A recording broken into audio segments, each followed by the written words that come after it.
Hey everybody, I'm Jason Johnson from Fuzzlord Effects, and you are listening to the Fuzz Life Podcast.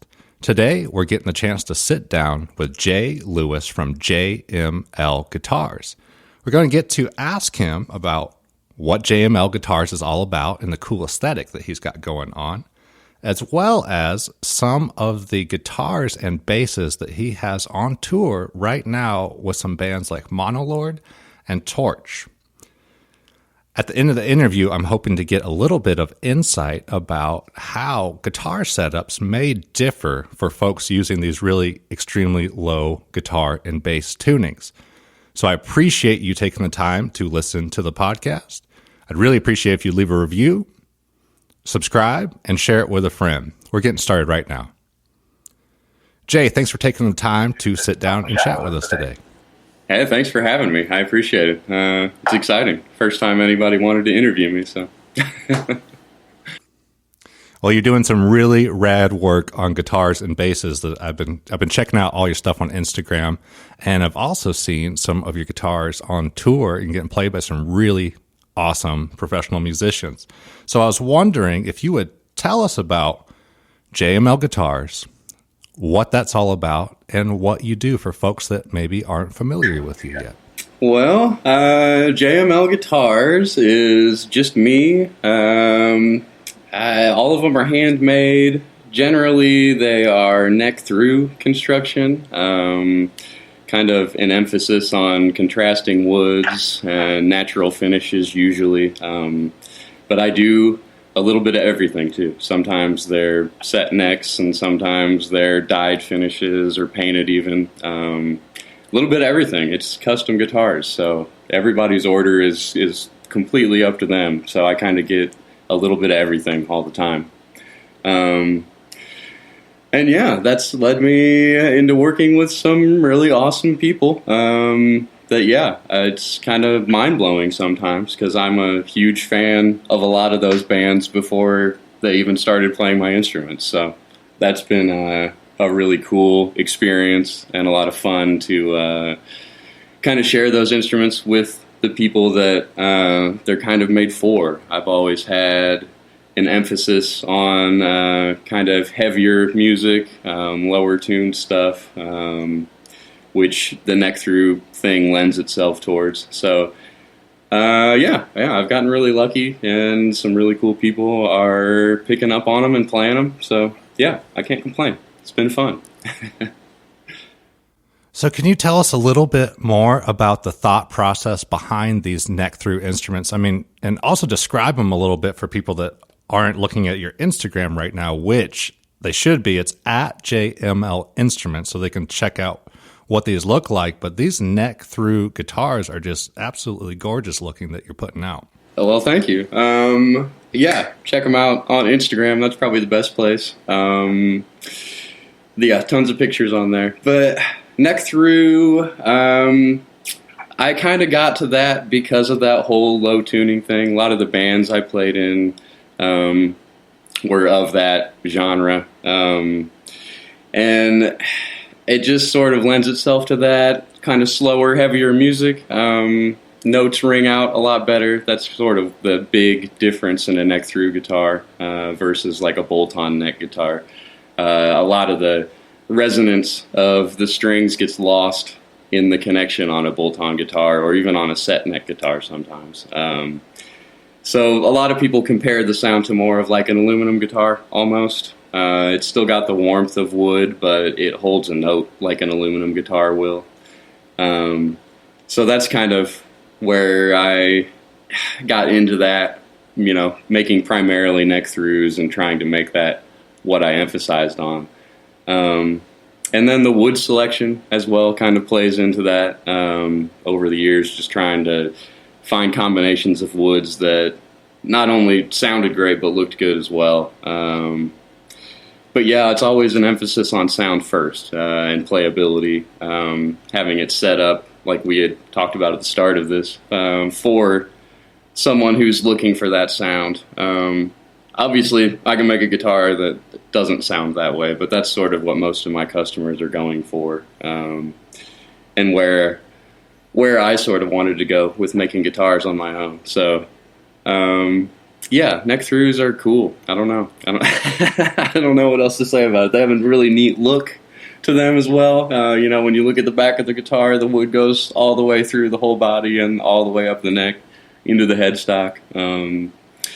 Yeah, they're just kind of fun. Kind of hard to describe without knowing what that means, and it does confuse some people that aren't familiar with the term neck through.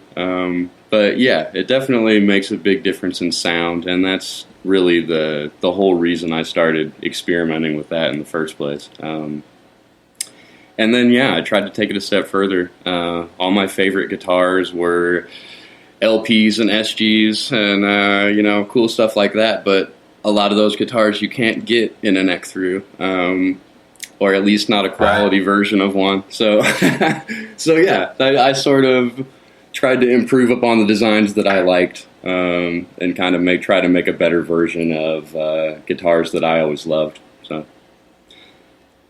well, that's really cool to hear that, because I can remember being younger and taking a guitar to a luthier in town and trying to get them to understand that I wanted to tune my guitar to like B standard or C standard, for example.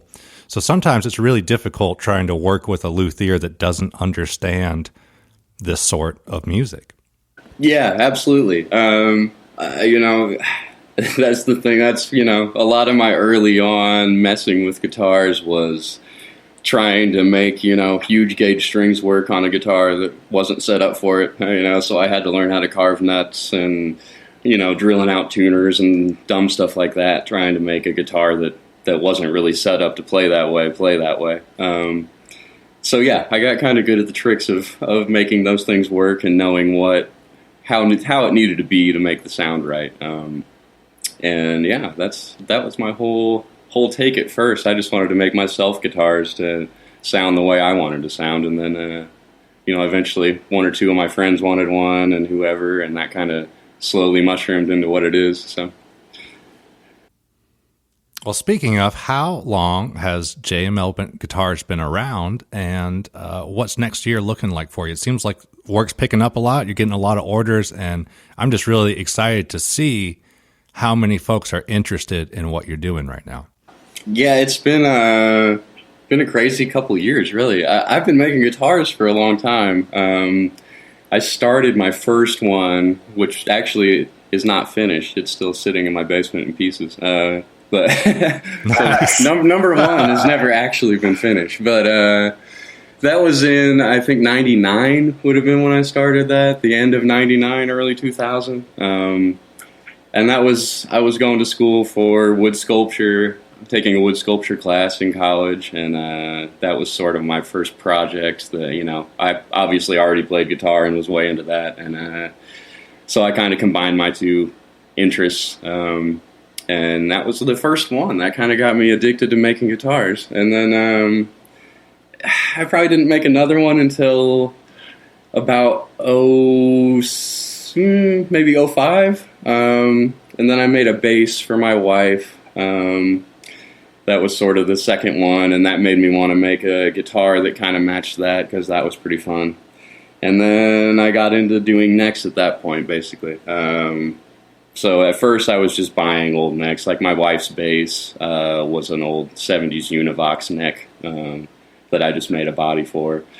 And then I just bought a Fender neck for the guitar that I made. My first guitar I made myself was a Jaguar, walnut-bodied Jaguar. And then, yeah, I just kind of was like, well, how can I take this another step further? And just started doing the whole neck through thing and investigating that. And yeah, it wasn't real long after that. It was probably, 09 or so. I was making a neck through guitar at that point. And then I started my website, I think, just at the start of 2017. So it's been, most of my business has been since then. A lot of the stuff before that was just word of mouth, locally, friends of mine and stuff like that. And then I decided I was going to see if I could sell them. And so I started a website and started an Instagram and decided I was going to put up a picture every day. And it has taken off much faster and better than I thought it would.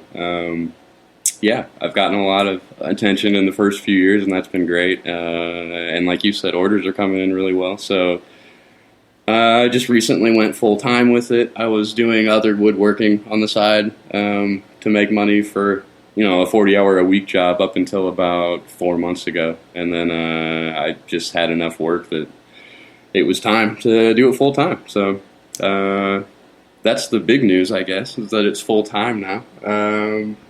But yeah, lots. Congratulations, man. Yeah, thank you. That was a huge move, and it's been going really well, and it's really nice.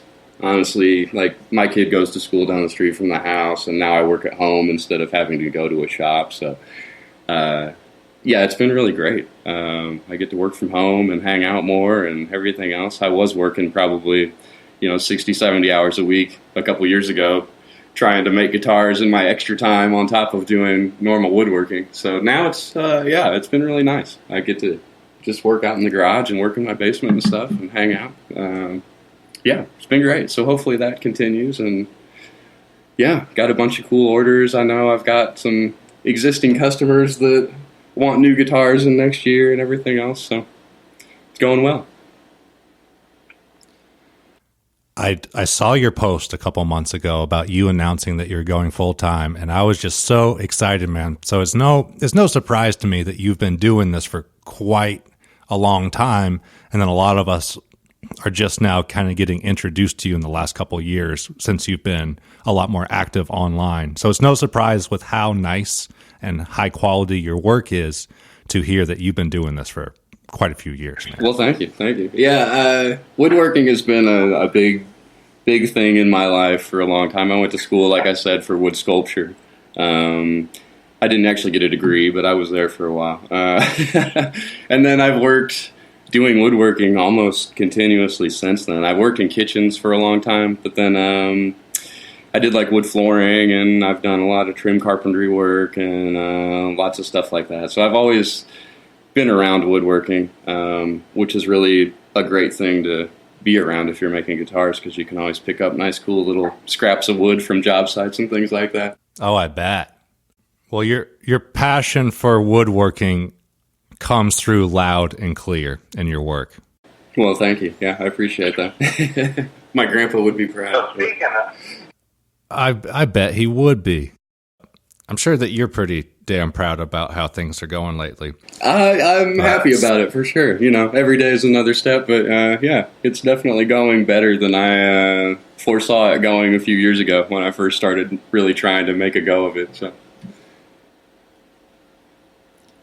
So speaking of how things are going really well lately, I wanted to ask you a bit about some of these guitars that I've been seeing in music videos and on tour. You got some of your guitars getting played by some really awesome professional musicians. Could you tell us a little bit about some of the folks that you've been working with? Sure. My favorite band of all time is Floor. And then, Torche is sort of the evolution of Floor in a way. So Steve Brooks is kind of my dude. That's such a cool guitar, man. Oh, yeah, I love Steve, and I love that guitar, too. Well, both his guitars. I like the SG and the V. And he also has a Les Paul version, but yeah, anyway. He and I had met a few times long before. Like I said, I was in a couple bands that were sort of that genre, and we were kind of, it's Indiana, so there's not a whole lot of really heavy music around, so when those bands would come through town back in the day, early 2000s and stuff, a lot of times we were the opener. So I had met Steve a couple times and people like that through music beforehand. So that made it a little easier when we first started talking online about guitars. We had already met. And he's an awesome dude. He's like the nicest guy ever. All those guys are great. So Torche, absolutely. If they're coming anywhere near you, go see them. They sound amazing right now. Their new album is, absolutely spectacular. They're great. What are some things that you tried to focus on when you were building Steve? those guitars? His SG, for instance, is like a thicker body walnut SG. It's like a full 1 5/8 thick, which most SGs are a lot thinner than that. And we just tried to beef everything up a little bit, make it a little more resonant. All that walnut is really nice, really tight, straight-grained walnut. So, I mean, if you play that guitar, you can feel it through your whole body when you're playing it. It's a really nice, resonating guitar, which is what he was looking for. And then, yeah, he kind of likes a certain neck profile, so we did that. And then same thing with his V. I kind of tried to emulate a lot of the things we did with his SG when we made his V, and give it the same sound characteristics but a different look. So it doesn't have the walnut, but the combination of the mahogany we use, and there's some walnut in the neck, kind of gives it that same warmth. And yeah, a little bit longer scale on his. He's got 25.5-inch scale, which you don't find on like an SG or a V generally. And that helps with the tuning. And then, yeah, just the setup stuff like I was mentioning, like, knowing how to make a nut for a, 0.7 string and stuff like that. That helps. So, yeah, that was sort of his thing. And then he just likes Gibson pickups. So the pickups in his guitars are real simple, just overwound old 50s Gibson pickup copies. So nothing crazy, but it's what works with his stuff, and the Nunez stuff that he's using is sounding amazing too. John is the other guitar player in Torche, right, and he's been making a lot of pedals and amps and everything else, and they absolutely sound great right now. Monolord, They've got a killer tone. yeah, oh man, yeah, Torche has an amazing tone. I mean, they're one of the few bands that you can really say, like, the second you hear a Torche song, you know it's a Torche song. It's not another band. Definitely. Yeah, for sure. I really enjoy that about them. I feel like that is harder and harder to find, and they consistently evolve their sound, but it's still Torche. You always know it's Torche. They have a really distinct sound, and I find that fascinating. I don't know how they continue to pull it off. Monolord is another band that's been playing a lot of my stuff. Me and the guitar player Thomas sort of connected online and started talking, and when they came through Indiana, they stopped by and played a couple guitars. And he ended up taking a V home with him that day. And then we talked about making a custom one that was a little more to his specs. The one he took home was just a random guitar I had made, so it wasn't really made for him specifically. So the second one we made was more based on his exact specs and neck profiles and everything else. Has a really nice sounding Lundgren pickup in it, which is a guy out of Sweden.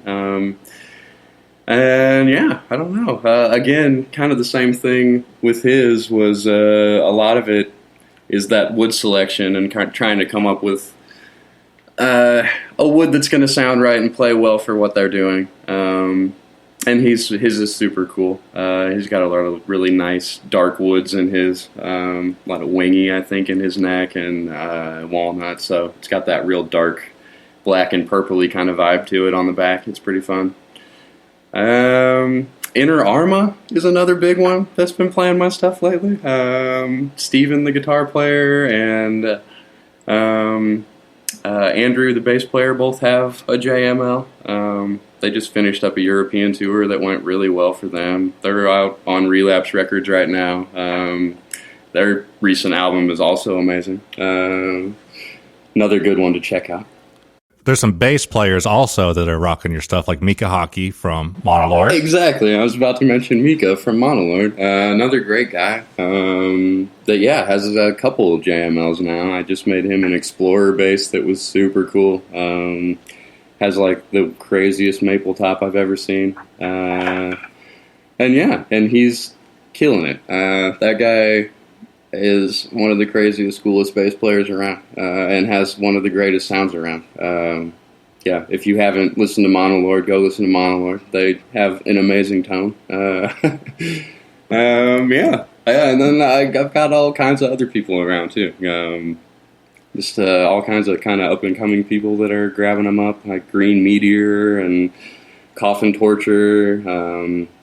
Really nice guy Anthony Resta has a couple of my guitars now. He's a producer and composer out in Los Angeles. Has worked with crazy big names, Elton John, and was in Duran Duran for a while and stuff. So yeah. I was actually just thinking about Al from Green Meteor because that bass that you did for him and that translucent green finish is just absolutely killer looking. And Coffin Torture also, another really badass band. I believe that's the Jaybird model that you did for him, correct? The Doombird, yeah, that was Doombird. Yeah, oh, you're fine, yeah. I kind of have crazy names for my guitars. Yeah, Doombird is the one that he had, which is Ironbird copy, essentially. I try not to use the real names, obviously, but yeah, that guitar turned out crazy cool. That was a lot of fun. That was kind of the first super, super pointy metal-y guitar, and it came out great. I have no complaints about that guitar. And yeah, Green Meteor, Al's bass is a beautiful RD style neck-through bass. And yeah, crazy green top, but then you turn it over and it's got like the most beautiful natural woods on the back. No green on the back. Yeah. It's crazy. Yeah, that's a fun guitar. So speaking of all of these really cool looking and bright, well, different colored instruments, and then of course the just all these custom jobs you're doing. Anybody listening that is trying to imagine these should head on over to the JML Instruments Instagram page. That's at JML Instruments, or you can check out jmlguitars.com. Speaking of all these bands that are playing your stuff right now that all seem to use really crazy tunings, like you mentioned the 70 gauge low string on these guitars. I was wondering, Jay, if you could tell us a little bit about what's different or what's special about setting up these guitars and basses specifically for very low tunings or like geared towards doom metal, like that kind of stuff. I would say the most important thing, really, beyond anything else, is a well-leveled fretboard. A lot of times you see these bands that are tuned low and they've got their bridge 8 feet in the air and the action is crazy high. And it really doesn't have to be that way. I think a lot of people end up trying to down-tune their guitar to the point, and the guitar's just not set up for it, or the truss rod's not adjusted well, or whatever. So to make up for it, they just keep raising the action until they can play the guitar. But really, it all comes down to the basics, like you would want to set up any other guitar. You need to set the truss rod to the tension of the strings, so that's completely different for a lot of the low tuning. If you get a guitar that's set up for standard tuning and try to drop the tuning, 3 weeks later it's going to act really crazy because the neck is not going to be under the right tension anymore. Yeah, right. So, and I think a lot of people are really scared of that. And to a certain extent, they should be. You don't want to mess around with the truss rod like crazy, but it really isn't as intimidating as most people want to make it out to be. As long as you have a nice straight edge and you're not making 4 turns on your truss rod, you're going to be okay probably.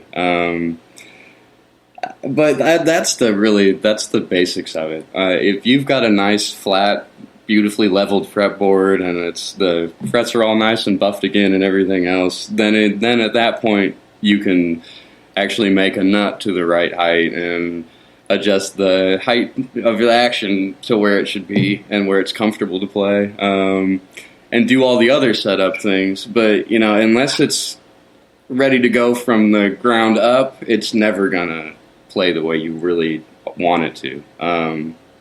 So that's what I would say. It really comes down to making sure that your fretboard is nice and flat and level to begin with, and then it's more about the smaller things like filing the nut to be perfect, things like that, which are tough to do too, but much easier once the fretboard's nice and flat and level. when you have a nice, even starting surface, it makes everything else a lot easier. So I'd say that. Most of the people that I see that have a problem with down tuning is because of that. The neck is just out of whack to begin with, which it makes it understandable why they kept raising the action, because, I'm sure it sounded horrible. So I can't blame a lot of the people that end up doing that, but it's a really quick fix if you do know what you're doing, So I would stay away from that. If you take your guitar to somebody and they act like it's going to be a huge pain in the ass to fix whatever's wrong with it and blah, blah, blah, blah, blah, you might want to get a second opinion, because it's probably more like a 15-minute fix. So, I would say that. I think it all comes really down to the basics of just having a nice fretted surface to start with, and then everything else falls into place much easier after that. Makes a lot of sense. I can totally imagine that going to like a certain guitar shop where you're telling them what you want to do and they make a big deal out of it might be a good sign to maybe talk to someone else. Or if you go in and say, I want to get my guitar set up like Sleep, and they're like, yeah, I love sleeping in. That's great. You're like, I'm out. I'm going to go talk to a guy that knows what C tuning's all about. Right. Yeah, you need to have somebody that knows what they're doing, or you're just not going to get satisfactory results, and you're not going to get the guitar that you want at the end. That's for sure. So can you give us a couple little points about maybe the guitar that you built for Thomas, and like what string gauges and tuning, or like how high the action was and stuff? Because I know a lot of people are really curious to know like what the pros are using. Oh man, he plays. Let me think. That's tough. I'm gonna have to go way back in my brain here. I feel like his low string is maybe a 65, somewhere around there. And I think his high string's like a 12. Nothing crazy. They tune to B, I believe. I'm pretty sure they tune to B standard. And with them, again, I try to set up even my low tuning guitars almost like a shredder guitar. I try to make the action as low as comfortably possible. And like I was saying earlier, if the basics are there and it's set up and your fretboard's nice and level and everything else, the action doesn't have to be crazy high on a low-tuned guitar. You can have nice low action on a low-tuned guitar and not have fret buzz and everything else. So yeah, that's what I go for. I would say the action on that's probably maybe a 16th at the 12th fret or something like that, somewhere around there. My sort of rule of thumb for action at the nut or the first fret is when I'm making a nut, I'll just take a sort of a thinner gauge pick and file the nut until when I slide that pick on top of that first fret, in between the fret and the string, it pushes the string up. That's sort of how I get roughly to where I need to be, and then I try to fine-tune it from there. I think all those guys I sort of do the same setup for, honestly. None of them have really ever been super picky, like they wanted a higher action. So I always just try to set them up with the best playing instrument that I can. Generally they tend to be pretty low action for a low-tuned guitar. Like Steve from Torche is the same. He plays a 70 low string, but I think his high string is like an 11 or a 12, something like that. Nothing crazy. I don't know. I always just try to make them as comfortable as possible. I always hate picking up a guitar and feeling like to fret any string on the first fret is like torture to your fingertip. It shouldn't be that hard. That's generally the problem I see with a lot of guitars, is the nut is just nowhere near low enough to begin with. And you'll see that straight from the factory from a lot of the big companies. It just they want to sell you a guitar that isn't close to, the best sounding guitars, in my opinion, are on the verge of not sounding good, if that makes sense. To get it makes the action, total sense. Yeah, to get the action low enough that it is comfortable to play and things like that. If you were to take 3 more swipes with the file on that string slot in the nut, it would probably buzz on the first fret. That's how it should really be. But I think a lot of companies are afraid to take it to that point right off the bat. They'd rather give you a guitar that still needs a proper setup rather than risk having to... It's easier to go lower. Right. Rather than risk having to start again and make another nut or do whatever, they'd rather just raise the action and have a higher string action from the get-go. And yeah, I guess that works for them. But I try to make them as playable as possible from the get-go.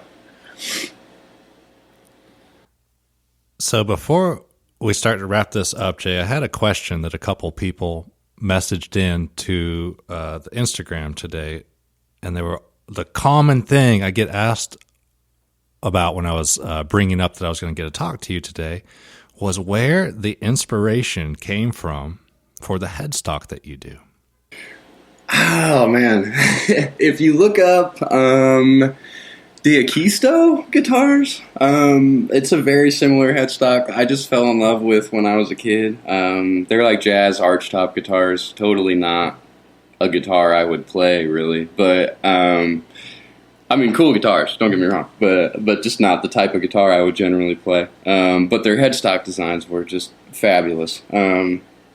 So I sort of took inspiration from that and sort of made it a little more like a Federal style, almost like a cabinet top. The real inspiration I took from theirs was they sort of have a cutout in the middle of the top and also have a little metal finial. So I sort of stole those ideas from them. But then I made the shape my own, sort of a cross between theirs and a Gibson headstock. It's sort of what I was going for to begin with. And then, yeah, that just sort of stuck. I don't know. I made one, and enough people were like, "Oh, that's really cool," that I used it again. But I've made a lot of other ones too. There's a lot of my guitars that don't have that headstock, but generally, when someone doesn't specify, I'll do that 3x3 JML headstock like that. I really like it, and it's so iconic that what I like is that from all the way across the room or seeing a band from 100 feet back on stage that everyone can tell that that's a JML guitar when they look at it. Yeah, that's what I was going for. Those Diakistos are the same way. They're a really, really, really just stunner guitar. Every one of them was amazing. And he would do really neat stuff with his headstock design. He would offset it a little bit. They made like 7-string archtop guitars sometimes, so he would just elongate one side of his headstock, and it was still that same cool curvy thing with a finial. Really neat stuff. If you're into guitar geeky headstock stuff, look up Diakisto. They're amazing. Yeah, I don't know. So I just kind of stole the cool parts that I liked from that and made it my own a little bit. That's awesome, man. So I'm curious to know what you have going on for next year. What's going on with JML Guitars, and what can we keep our eyes out for coming up? Probably the most exciting thing I've got right now is I'm working on an electric Saz, which is, they're also called baglamas. It's almost like a sitar, but sort of more of a guitar fretboard. That's a really, really, really bad description, but sounds a lot like a sitar. If that gives you an idea. Double coursed strings and stuff like that. But that's going to be for Jeff Matz from High on Fire, and so that's really cool. Nice. Yeah, super excited about that, and I think it's going to be really cool for them. He plays a Saz, but it's like an acoustic Saz. So if he tries to put a pickup on it, it feeds back real bad, blah, blah, blah. Wouldn't really be good for stage use at all. So we're making it a solid body version, essentially. So it's going to be really cool, something a little different, and I can't wait to see what he does with it. They have some really cool sort of Eastern influenced stuff that he's already done on albums. So I think a lot of that will translate more into their live show a little bit, which should be really cool. And obviously it's Eye on Fire. So, I mean, you can't go wrong with that, right? I mean... Yeah, never. Already kind of talking to Steven from Inner Arma about another one, which should be really neat. It's a carved top, single cutaway, like an LP style, but with a Floyd Rose. So it'll be a neck through with a Floyd Rose carved top, which is sort of unheard of. You don't really run across that much. That's sort of another thing that's different about my neck through guitars. If you'll notice, most neck through guitars have a really close to the body bridge. That's because most people that make neck throughs don't want to put a neck angle on it, because that's sort of a really complicated procedure. But almost all mine have a neck angle. So you'll notice a lot of mine are like tune-o-matic bridges and stuff like that. You won't really see that on a lot of neck through guitars unless they've got the fretboard jacked way up in the air. But I try to do my construction method's real traditional. I try to make, my carved top be like a old school LP should be, you know what I mean? The fretboard's nice and level with the carve and everything, and scooped out nice. And so, yeah, that's another big kind of weird difference that the average person would probably never notice about my guitars, but that's sort of a differentiating characteristic about the stuff that I make. I do a lot of neck angle stuff on neck through guitars, so people don't really see that very often. So that Floyd Rose one should be really cool. It's carved top with the Floyd Rose. Should be a neat one. That all sounds like exciting stuff, man, and I can't wait to check all of that out as it starts happening. For folks that want to keep up with you, where should they be going to check, to keep an eye out for all the stuff going down, or like how would they go about placing an order with you? If you want to keep up with it, it's definitely Instagram. I am on Facebook, but I just seem to get almost zero interaction on Facebook. Instagram, I don't know why it took off the way it did, but it did. So that's really where I put a lot of my energy into, like, advertising, I guess, or marketing, just sharing images of what I'm doing. And you can message me there. You can get a hold of me on Instagram. I'll answer your message. But the real communication route, and if you want to see some of the older stuff, would be my website right now, and that's jmlguitars.com. And hopefully that'll be redesigned here real soon. I'm trying to find a couple evenings to get that redesigned and get some more up-to-date stuff on there. But that's sort of, I put that together a couple years ago and haven't really changed it since then. So hopefully I'll be a little more interactive on the website coming up soon. But as of right now, it's a little lame and a little old. But hopefully that'll change. Well, Jay, all I have to say about your Instagram, you said you're wondering, or I don't want to, you're a little surprised or like wondering like where all this attention is coming from. I think it's because you post daily, man, and you post in a way that is interesting for everybody to watch. And it's like we all just get to hang out and see all this rad work that you're doing every day in your shop, and you're kind of making it more like a TV show that we get. It's like This Old House, but awesome guitars. And like way more badass. I appreciate that. I try to not just, post a picture of a guitar and tell you what it is. I like to, show you what it's going to look like before it has finish on it and see the process of, making all the stuff from scratch. I think that's real important too. 90-something% of the guitars that you're going to go find on a daily basis were made on a CNC machine. And I don't do any of that stuff. Yeah, I still make them like they made them in the factory in 1930 or whatever. So, I carve stuff by hand and use planes and chisels and all kinds of stuff like that. So, hand cut fretboards and things like that that you just don't really see anymore. So yeah, I try to show that that's actually real. It's not just some fretboard. Man. Yeah.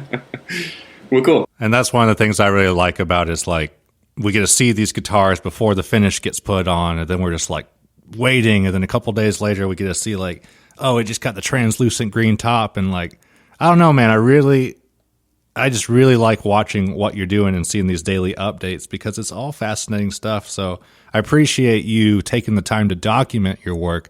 That way folks like myself and the rest of us in the world get to kind of go along for the ride and see what you're doing. Well, thanks. Hey, that's awesome to hear. I'm glad people enjoy it.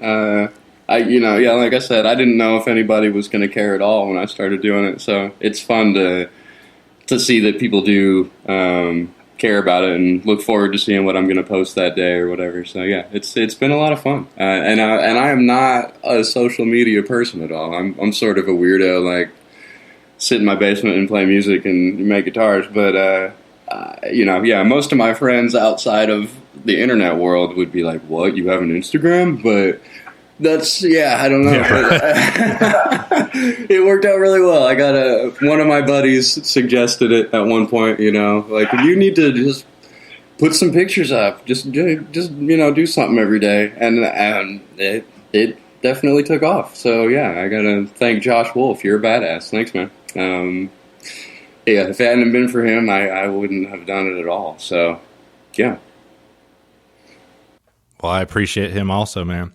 Jay, thank you for taking the time to talk with us all today and give us some background about what you do. And I hope I just can't wait to see all these good things that you have coming up in the future. Well, awesome. Thank you for having me on here. It's neat that anybody cares what I have to say is cool. So that's fun. I appreciate you asking me to do it. Thanks for taking the time to do it, man. For everybody listening that wants to keep up with Jay and what he's up to, head on over to his Instagram page at JML Instruments, or you can check out what he's doing at jmlguitars.com. He's really doing some awesome stuff, and it's so great to see people building guitars in the traditional way. Again, I'm Jason Johnson from Fuzzlord Effects, and I do appreciate you taking the time to listen to this podcast. I look forward to talking to you next week.